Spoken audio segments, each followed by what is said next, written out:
Assalamualaikum viewers, this is Mas Parda from askmas.com. Viewers, HSC के question answers के सिलसिले में ये हमारा पहला सेशन है, पहली वीडियो है। चंद रोज के बाद हमने एक वीडियो रिलीज की थी जिसमें हमने लोगों से तमाम प्रोफेशनल से रिक्वेस्ट की थी कि आप हमें क्वेश्चंस भेजो, हम इंशाल्लाह उसका आंसर्स निकाल के आपसे डिस्कस करेंगे और एक ओपन एंडेड जो है ना ओपन डिस्कशन फोरम डेवलप करेंगे एट अवर यूट्यूब चैनल।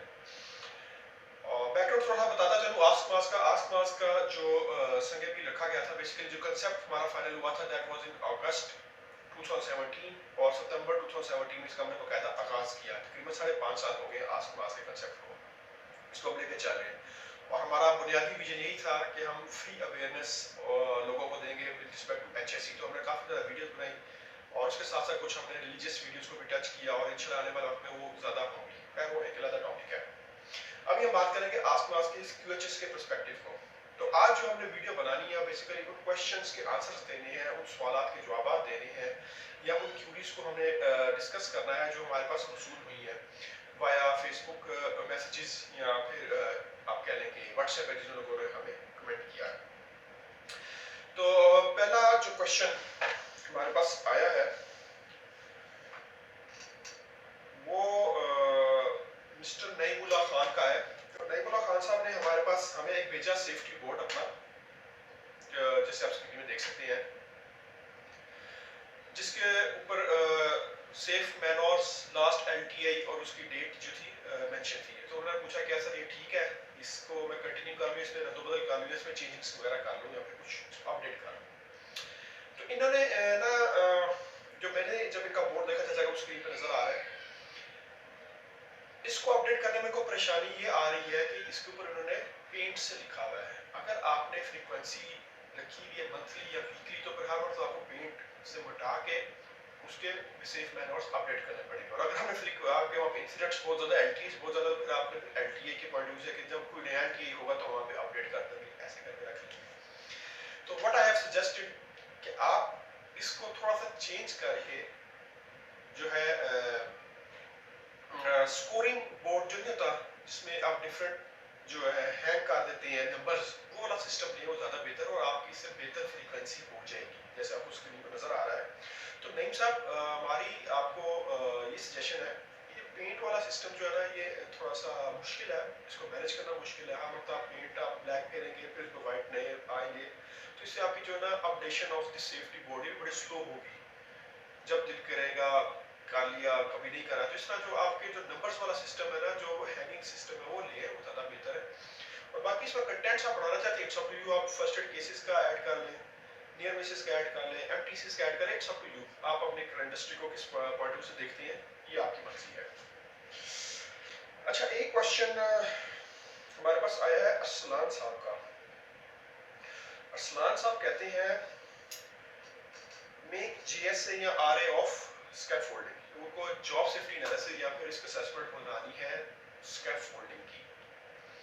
यार स्कैफोल्डिंग रिस्क असेसमेंट जीएसए दो डिफरेंट चीजें हैं। रिस्क असेसमेंट तो थोड़ी सी जनरलाइज्ड होती है कि इस एरिया के अंदर ये हैजर्ड्स हैं, ये एक्टिविटीज हो रही है तो उससे रिलेटेड हमने मेंशन कर दिए, और के थोड़े से जनरलाइज्ड होते हैं आपके कंट्रोल मेजर्स। जबकि जब जीएसए करते हैं या जीएचए करते हैं, टीआरए करते हैं, task risk assessment, job health analysis, job safety analysis, ये सारी चीजें तो उसमें आप बड़ा टू द पॉइंट लिखते हैं, स्पेसिफिक हो जाते हैं। अब आपने स्कैफोल्डिंग की बनानी है तो उससे पहले आपको बनानी पड़ेगी मेथड स्टेटमेंट इसकी। अब मेथड स्टेटमेंट क्या होता है कि जो काम आप करने जा रहे हैं उसके तमाम स्टेप्स लिख लें, किसने परफॉर्म करना है, क्या परफॉर्म करना है, कैसे परफॉर्म करना है, कहाँ परफॉर्म करना है, कौन से इक्विपमेंट्स और टूल्स चाहिए होंगे, वो सारा आप लिख लेते हैं। जब आप लिखते हैं ना कैसे परफॉर्म करना, डिस्क्रिप्शन जो है उसके अंदर आपने तमाम स्टेप्स को लिखना होता है। आपने स्कैफोल्डिंग स्टोर से पिक करके आपने जिस जगह लेके जानी है, ठीक है, वो कैसे होगा, फिर देन जो है वहाँ तक इरेक्शन करनी है, उसके जो आपने स्टोरेज है पाइप्स की, ब्रेसिंग्स की, जो उसके कपल्स हैं, प्लैंक्स की, वो कैसे आपने करनी है, ये सारी चीज़ें आपने मेंशन करनी होगी। और इन्हीं टास्क की, इन्हीं एक्शंस की आपने रिस्क असेसमेंट करनी होगी और रिस्क असेसमेंट में तमाम कंट्रोल मेजर्स को आपने करना होगा, इम्प्लीमेंट वो सजेस्ट करना होगा, फिर इम्प्लीमेंट करेंगे। इसी से रिलेटेड उन्होंने हायरार्की ऑफ कंट्रोल भी पहुंचा गया। हायरार्की ऑफ कंट्रोल में तो बेस्ट तो ये है कि डू नॉट आप वर्क एट हाइट करो ही ना, एलिमिनेशन पे चले जाए। तो हायरार्की ऑफ कंट्रोल को एज इट इज इंप्लीमेंट करना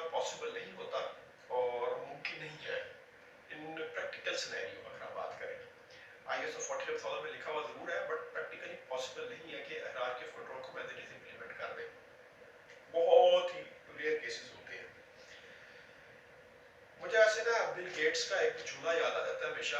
वो कहता है कि मैं जो सबसे मुश्किल टास्क है सबसे जो लेजी पर्सन है उसको दूंगा, क्योंकि उसका पहला जवाब होगा उसको करना क्यों है जरूरी। तो एलिमिनेशन वही हो गया, तो करना क्यों है। क्या कमिंग टू द पॉइंट, तो पहले आप एलिमिनेशन वर्केट हाइड नहीं करना, उसका क्वाड्रेंट निकालें, और अगर आप एलिमिनेट नहीं कर सकते फिर सब्स्टिट्यूशन और स्कैफोल्डिंग का आप क्या सब्स्टिट्यूट निकालें। स्कैफोल्डिंग सबसे बेहतरीन है, डिपेंड करता है आप किस जगह पे कर रहे हैं, कैसे कर रहे हैं, वहाँ पे आपका स्पेस भी अवेलेबल है कि नहीं, कितनी ऊंचाई पे आपने स्कैफोल्डिंग करनी है। पास का हाइट इतनी ज्यादा होती है कि स्कैफोल्ड करना पॉसिबल नहीं होता, तो फिर आप उसमें हैंगिंग बकेट्स मैन बकेट्स ले आते हैं, ऊपर से नीचे आ जाते हैं, नीचे से ऊपर जाने की बजाय। तो ये आप बेसिकली समझते हैं कि आप किस जगह की स्कैफोल्डिंग कर रहे हैं और उसके आपके क्या कंट्रोल रिस्क है। बट आपने जो रिस्क असेसमेंट में स्टेप्स है वो सारे मेंशन करने हैं कि आपने स्कैफोल्डिंग का सारा मटेरियल कहाँ से पिक करना है, उसको ट्रांसपोर्ट कहाँ करना है, स्टोरेज कैसे करनी है, कैसे कैसे रखना है, उसको स्लिप ट्रिप वगैरह फॉल से कैसे बचाना है, जब उसकी इंस्टॉलेशन हो रही हो तो उसका जो पर्सन है, ट्रिगर है, इंस्टॉलिंग पार्टी है, उसकी कंपिटेंसी वगैरह मेंशन हो। आपने वेदर को भी लाजमी डिस्कस करना है अपने रिस्क असेसमेंट में या फिर जीएसए के अंदर। In case of severe weather उसकी इरेक्शन रोक दी जाएगी, उसमें काम रोक दिया जाएगा, उसके बाद हम काम करेंगे। और सेम एज वही स्टेप्स आ जाएंगे डिसमेंटलिंग में, उतारेगा कौन, उतार के मटेरियल पहले कहाँ रखेंगे, फिर उसकी ट्रांसपोर्टेशन कहाँ पे होगी और स्टोर में कैसे सबमिट करेंगे, ये सारे स्टेप्स आपके आ जाएंगे। अच्छा जी, हाँ, एक हमारे पास बड़ा इंटरेस्टिंग क्वेश्चन आया है। हमजा साहब है, किसी टेक्सटाइल इंडस्ट्री में काम कर रहे हैं, वो कह रहे हैं मैं पावर सेक्टर में स्विच करना चाह रहा हूँ। व्यास भाई, मैंने आपका प्रोफाइल देखा है, आपने पहले भी टेक्सटाइल में काम किया, फिर पावर सेक्टर में गए हो। थैंक यू, आपने मेरा प्रोफाइल देखा जी। बिल्कुल, जब मैं भी टेक्सटाइल में था तो मैं भी बड़ी ख्वाहिश रखता था कि पावर सेक्टर में स्विच करूँ, और लेकिन मुझे कॉल नहीं थी आती। जरूरी नहीं कि जो मैं आपको सजेशन दे रहा हूँ वो आपके ऊपर 100% एप्लीकेबल हो, खैर मैंने उससे फायदा उठाया। अब मैं जिस इंडस्ट्री में था वहाँ पे हमारे पास 4 थे जनरेटर्स, 1-1 मेगावाट के, यानी टोटल 4 मेगावाट की पावर जनरेशन इन हाउस थी। ठीक, मैक्सिमम 3 जनरेटर चलते थे, एक हमारा बैकअप भी रहता था, यानी बहुत ज्यादा अगर वो तो फिर 3 पे जाता था, वैसे 2 से भी काम हो जाता था। मैंने सबसे पहले काम क्या किया, सीवी अपना चेंज किया। मैंने जब पावर सेक्टर में अप्लाई करना स्टार्ट किया तो मैंने वहाँ पे उनको लिंक्डइन से प्रोफाइल देखे, सेफ्टी प्रोफेशनल्स के पावर सेक्टर में जो काम कर रहे हैं, तो वहाँ प्रोसेस सेफ्टी, पावर जनरेशन, लोटो, वर्क परमिट और क्या कहते हैं मेंटेनेंस, शटडाउन्स, इस तरह के वर्ड्स मुझे बहुत ज़्यादा मिले, ब्रेक डाउन हो गए, डू ऑन ऑडिट। मैंने उन वर्ड्स को निकाला और वो सारे वर्ड्स अपने सीवी में ऐड ऑन किए। तो मैंने जो पहले सीवी में मेंशन था कि मैं वर्क इमरजेंसी रिस्पांस टीम को लीड कर रहा हूँ, फायर सेफ्टी को इंश्योर कर रहा हूँ, फला फला, इस तरह की जो नॉर्मल होती है कि अच्छे ये आज से 10 साल पुरानी बात है, तो मेरा करियर भी तकरीबन आगाज में था, 3-4 साल हुए थे मार्केट में आए मुझे। मैंने उन सारों को रिप्लेस कर दिया कि डू ऑन ऑडिट्स हम कंडक्ट करते हैं, देन हम लोटो के ऑडिट्स करते हैं, लोटो इंप्लीमेंट कर रहे हैं। जो हमारा 4 मेगावाट का पावर हाउस है, उसको ये नहीं लिखा मैंने कि 1 मेगावाट के 4 जनरेटर, मैंने 4 मेगावाट का पावर हाउस, उसकी सेफ्टी को इंश्योर कर रहे हैं। वहाँ पर डिल्यूज सिस्टम की मेंटेनेंस जो है मेरे अंडर है, उसको लुक आफ्टर करना, वहाँ के तमाम जो ब्रेक डाउन शटडाउन्स आते हैं उसकी प्लानिंग करना, सेफ्टी को प्रिपेयर करना। तो अपने तमाम सीवी को ना मैंने उसके मुताबिक चेंज किया। तो मैं ये समझता हूँ कि ये बड़ा अच्छा पॉइंट था मेरे लिए और मैंने इससे बड़ा फायदा उठाया, और ये आप भी कीजिएगा दसम क्लास में कि अपने सीवी को ना अब चेंज करें, जिस इंडस्ट्री में आपने अप्लाई करना चाह रहे हो उस वाले से। अगर आप टेक्सटाइल से कंस्ट्रक्शन में जाना चाह रहे हैं, मैंने कंस्ट्रक्शन में अप्लाई किया था, कंस्ट्रक्शन में मैं चंद मारा किया था, टेक्सटाइल से पहले कंस्ट्रक्शन में गया था, देन मैं पावर हाउस में आया, पावर सेक्टर में आया। तो मैंने अपने सीवी में सारी कंस्ट्रक्शन की डाल दी, वहाँ पर कुछ छोटी मोटी कंस्ट्रक्शन हुई थी हमारी, तो मैंने अपने सीवी मेंशन कर दिया कि हमने गोडाउन कंस्ट्रक्ट करवाए हैं, उसके अंदर तमाम शटरिंग्स वगैरह को इंश्योर किया, हैवी मशीनरी जो आती थी, व्हीकल मूवमेंट थी, उसकी राउटिंग की, प्लानिंग की। तो ये सारे काम जो कंस्ट्रक्शन सीवी के थे वो मैंने अपने कंस्ट्रक्शन पॉइंट ऑफ व्यू से जो सेफ्टी के थे वो मैंने अपने सीवी में ऐड कर दिए। तो आप जिस इंडस्ट्री में अप्लाई करना चाह रहे हैं, आप उस इंडस्ट्री के बज़वर्ड्स उठाएं, उसकी सेफ्टी पैरामीटर्स को उठाएं और अपने सीवी में ऐड ऑन कर लें, तो इंशाल्लाह आपके लिए फायदेमंद होगा और आपके लिए वर्केबल होगा।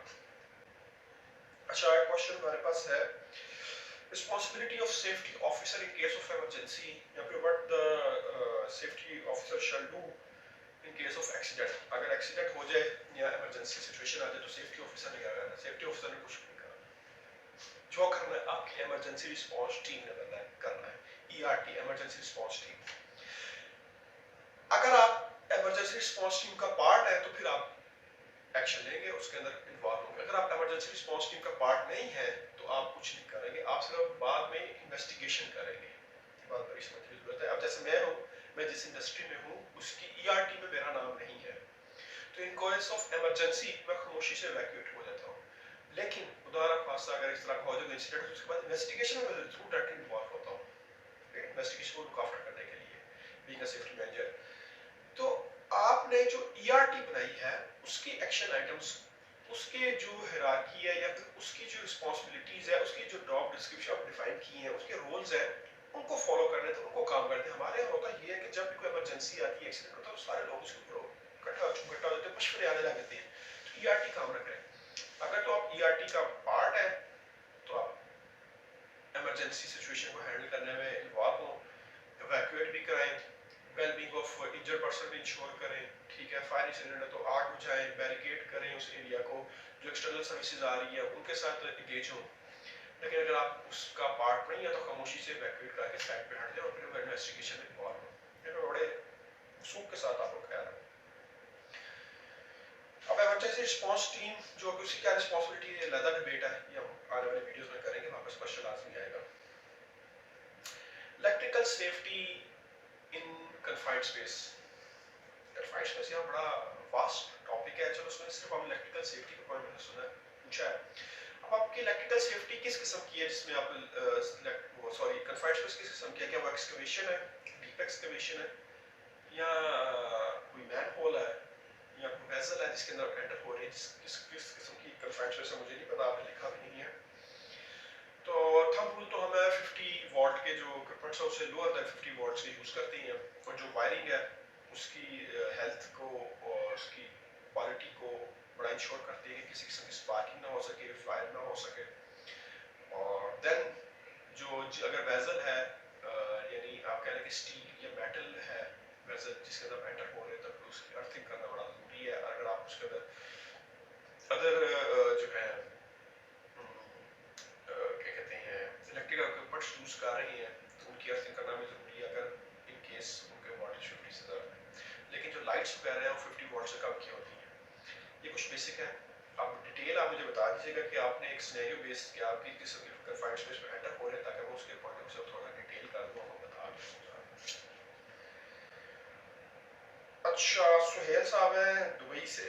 प्रॉपर रिस्क असेसमेंट करने का तरीका। प्रॉपर रिस्क असेसमेंट क्या होती है? इधर तो आयोश और डिबोश की रिस्क असेसमेंट आपस में मैच नहीं कर रही होती, और जो हम कंपनी में कर रहे हैं, इंडस्ट्री में कर रहे हैं, वो टोटली डिफरेंट है इन दोनों से। तो प्रॉपर रिस्क असेसमेंट क्या है?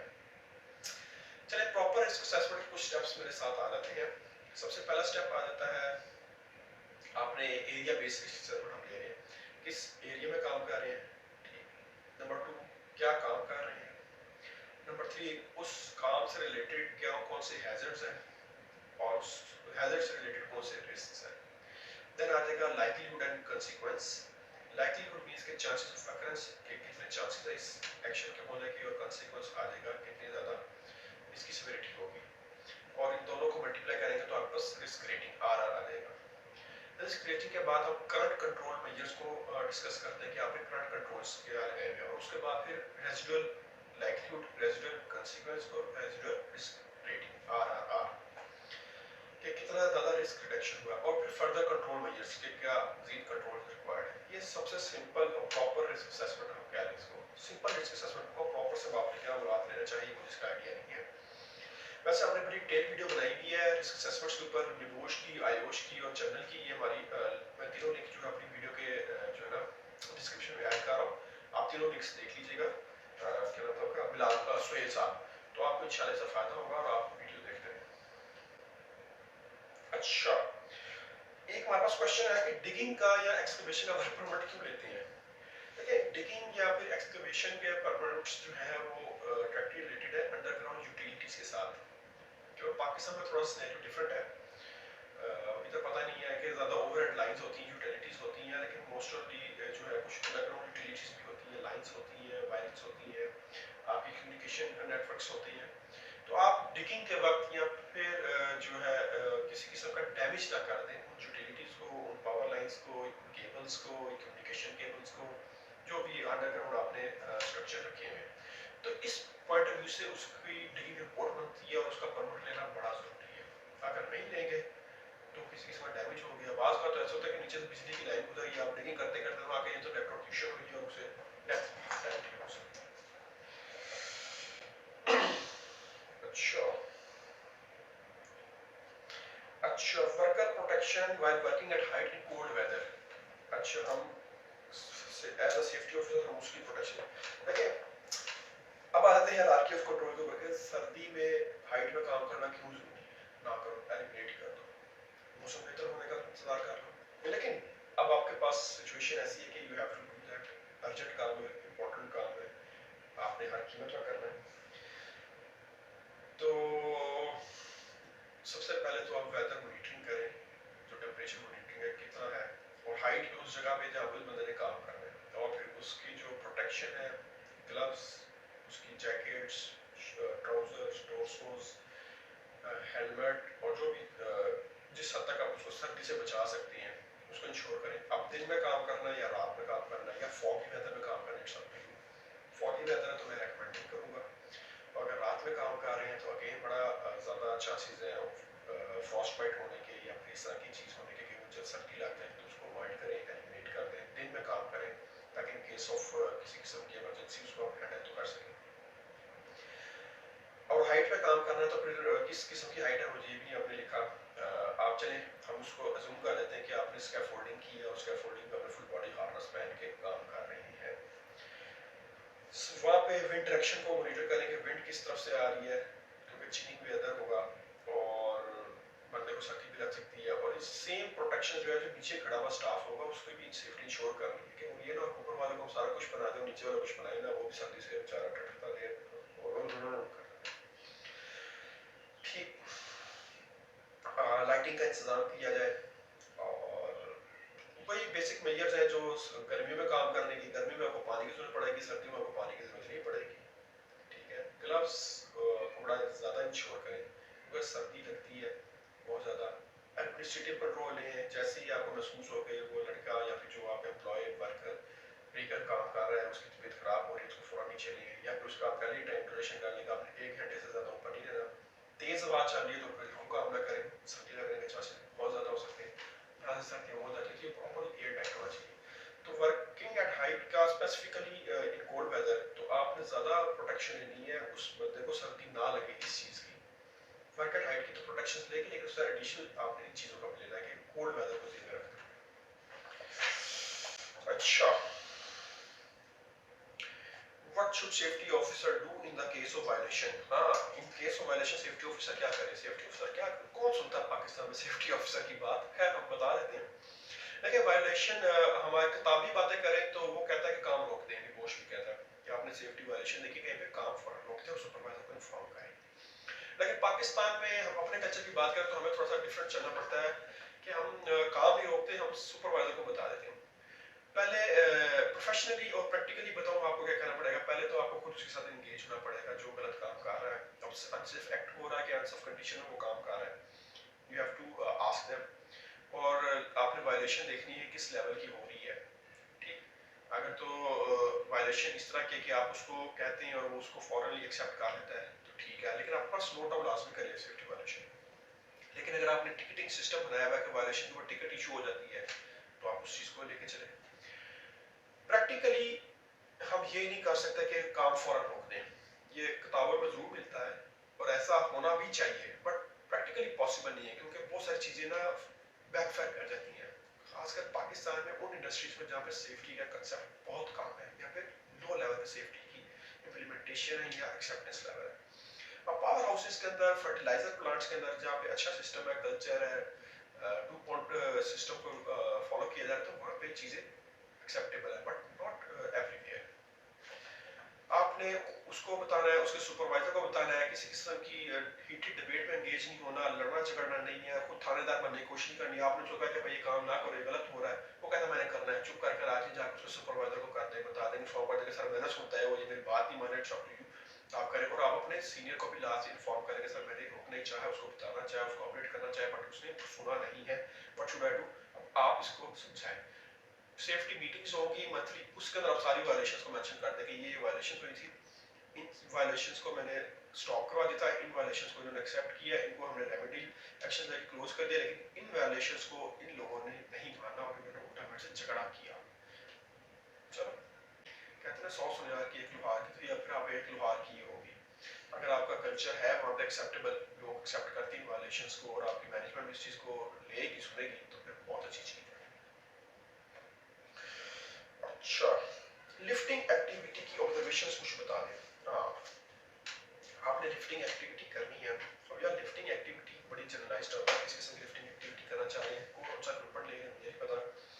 सबसे पहले तो आपने इक्विपमेंट जो है, लिफ्टिंग इक्विपमेंट है, उसकी हाइजीन या फिर उसकी जो कैलिब्रेशन या उसकी हेल्थ जो है, इंस्पेक्शन को इंश्योर करना है कि वो फिट फॉर यूज है कि नहीं, वो इंटेंडेड पर्पस के लिए यूज है कि नहीं, जो लोड आप पिक करना चाह रही है क्या वो लोड पिक कर सकता है कि नहीं कर सकता, उसकी लिफ्टिंग कैपेसिटी क्या है और उसका सेफ वर्कलोड लिमिट क्या है। फिर आप जो इक्विपमेंट यूज कर रहे हैं, जो आपकी मशीनरी है, क्रेन है, क्रॉलर क्रेन है, बूम क्रेन है, जो भी आपकी है, ओवरहेड क्रेन है या फिर चेन पुली है, चेन ब्लॉक है, उसका लिफ्टिंग जो है वो सेफ लोड लिमिट क्या है, इंस्पेक्टेड है कि नहीं है, थर्ड पार्टी से इंश्योर्ड है, सॉरी इंश्योर कर लें चीज़ों को। देन जिस जगह पर आप लिफ्टिंग कर रहे हैं उस जगह की वेरिफिकेशन की जाए और देन वहाँ पे विंड स्पीड की मेजर करना बड़ा ज़रूरी है, कंटिन्यूस मॉनिटरिंग करें, अगर विंड तेज़ हो तो आप उसको काम करो। तो ये सारी चीज़ें कंबाइंड होकर आती है एक लिफ्टिंग प्लान, रिगिंग प्लान कह रहे हैं, लिफ्टिंग प्लान बनता है, उसके अंदर सारी चीज़ें लिखी होती हैं, कौन काम करेगा, कैसे करेगा, कहाँ से पिक करेगा, पिक करके कहाँ पे रखना है, जो इक्विपमेंट है कौन कौन सी है, किस लेंथ की है, किस विड्थ की है, किस डाया की है, उनके लिमिट्स क्या है, कितना लोड उठा सकते हैं हमारे पास, कितना लोड है, और अगर एक से ज़्यादा जो है वो एक वक्त में रोप्स या स्लिंग्स यूज होनी है, टी शैकल यूज होनी है, तो उसका लगाने का क्या क्राइटेरिया होगा, कहाँ पे फिक्सिंग पॉइंट है, कौन सी एंकरिंग पॉइंट्स है, क्रेन पार्क करने तो कहाँ पे करने, उसके आउटरिगर्स कहाँ पे जाएंगे, जिस जगह पार्क करनी है वो जमीन की कंडीशन कैसी है, वो अर्थ जो है, वो जो सॉइल जो है वो सब्सिडेंस तो नहीं हो जाएगी, वैसे लेकिन क्रेन उलट तो नहीं जाएगी, वहाँ पे स्विंग तो नहीं हो जाएगा, जो लोड है वो एक कार एक जगह दूसरी जगह लेके जाए तो उसके बूम लेंथ के अंदर ही आ रहा है, उसका जो वर्किंग रेडियस है उससे आउट तो नहीं जाएगा जो लोड है। ये सारी चीजें आपने ना रिगिंग प्लान या लिफ्टिंग प्लान में लिखना था, ये सारी डिटेल्स आती है। तो इसके अलावा हमारे पास कोई सवाल नहीं है, ये थे आज के क्वेश्चंस। उम्मीद है आपको मजा आया होगा, सुना होगा, समझा होगा आपने इन सवालात को, और कोशिश करेंगे हमारे साथ एंगेज हो इन सारी डिस्कशंस के अंदर, जितने क्वेश्चंस आप कर सकते हैं करें, हम उन क्वेश्चंस का जवाब देंगे और डिस्कशन में इन्वॉल्व होंगे। एक बड़ा अच्छा प्लेटफॉर्म है आसमान, जिसमें हम सेफ्टी कल्चर को प्रमोट कर सकते हैं बातचीत करने के जरिए। तो आप सबकी सपोर्ट हमें चाहिए, आप सबकी जो है ना हमें इंगेजमेंट चाहिए, ताकि हम सेफ्टी कल्चर को प्रमोट करें। जितना ज़्यादा ये प्लेटफॉर्म प्रमोट होगा, जितनी ज़्यादा डिस्कशन होगी, उतना ही ज़्यादा हमारा आने वाले जो सेफ्टी प्रोफेशनल के लिए जो है ना प्लेटफॉर्म स्ट्रॉन्ग होगा, स्टेज स्ट्रॉन्ग होगा, उनकी जो है ना वो कहते हैं करियर ग्रोथ ऊपर जाएगी। तो नेक्स्ट सेशन के साथ इंशाल्लाह नेक्स्ट संडे दोबारा हाजिर होंगे, तब तक के लिए बाय बाय, अल्लाह हाफिज़, टेक केयर।